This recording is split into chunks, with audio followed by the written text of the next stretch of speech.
전기차는 대체 왜 타는 걸까요? 전기차를 안 타본 사람들, 그러니까 전기차를 사보려고 정보를 찾아보고 여기서 찾은 장점만 아는 사람들은 보통 기름값이 안 들어간다는 거, 친환경차 혜택을 받을 수 있어서 세금을 덜 낸다 정도만 알죠. 그런데 전기차 타본 사람들은 보통 무선통신하고 관련된 이야기를 많이 하더라고요. 테슬라도 그렇고 요즘은 현대차 그룹도 이걸 많이 밀고 있죠. OTA 무선 업데이트라던가 스마트폰으로 자동차의 모든 걸 제어하는 것들이요. 오늘은 그래서 이런 사례들을 중심으로 앞으로 차주들한테는 어떤 변화가 생겨날지 순서대로 살펴보겠습니다.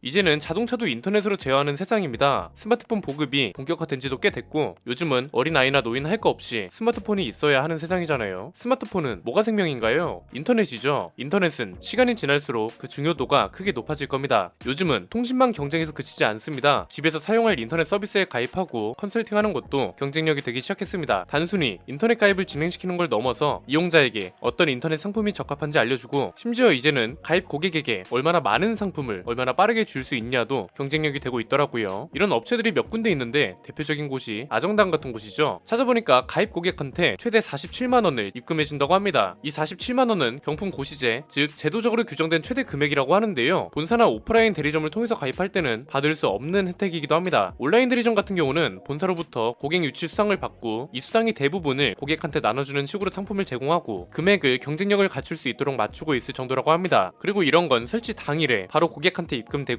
이건 경쟁력이라기보다는 일종의 서비스라고 보면 됩니다. 항상 이런 걸 보면 그런 생각이 들잖아요. 가입을 하는데 뭐하러 돈을 줘? 이거 그냥 먹튀 아니야? 이런 거예요. 애초에 이런 의심을 방지하고자 아예 설치 당일에 입금을 해주는 겁니다. 아정당은 이 분야 선두를 달리고 있는 만큼 마케팅 전략도 다양합니다. 소비자 생활 패턴에 맞춰서 서비스를 제공하는 게 대표적입니다. 보통 인터넷에 가입하거나 공유기 같은 거 설치하려면 평일에 시간을 따로 빼거나 해야 하는 경우가 많죠. 이거 하나 때문에 연차를 쓰거나 주말에 따로 시간을 빼기도 번거롭잖아요. 그래서 아정당 같은 경우는 오전 8시부터 오후 10시까지 공휴일 없이 상담할 수 있다고 합니다. 이거랑 더불어서 회원수 19만이 넘는 네이버 카페를 운영하면서 접근성도 높이고 있습니다. 작년에만 4,000개가 넘는 후기를 받았다고 합니다. 요즘은 콘텐츠 경쟁력도 필요합니다. 다양하고 질 좋은 정보를 제공하는 것만큼 사람들이 좋아하는 게 없죠. 아정당은 공식 유튜브 채널도 운영 중인데 인터넷, 휴대폰, 가전에 대한 다양한 정보 콘텐츠를 업로드하고 있습니다. 휴대폰이랑 가전과 관련된 콘텐츠가 있는 이유는 휴대폰 개통이나 가전 렌털 서비스도 제공하고 있기 때문입니다. 여기가 좀 흥미로운 게 매달 구독자 이벤트를 진행하더라고요. 구독만 해도 갤럭시 Z 플립 3나 신형 아이폰처럼 100만원 이상 하는 최신형 휴대폰을 추첨을 통해 증정해준다고 합니다. 보통 이런 이벤트는 댓글을 달거나 리뷰를 남기거나 해야 하는데 구독만 해도 응모가 될 정도면 이쪽 업계가 얼마나 경쟁이 치열한지 알 수 있는 대목이죠. 이 정도면 직접 가입하는 것보다 아정당 같은 중간 업체를 통해서 가입하는 게 더 좋을 수밖에 없죠. 본인한테 필요한 서비스도 컨설팅 해주지, 가입하면 현금도 준다는데 안 할 사람이 어디 있겠어요. 사회 전반적으로 인터넷이 없으면 안 되는 삶을 살고 있고 산업 전반으로도 인터넷을 이용한 소프트웨어가 곧 경쟁력이 되고 있기 때문에 이런 업체들도 떠오르고 있는 것이기도 하고요.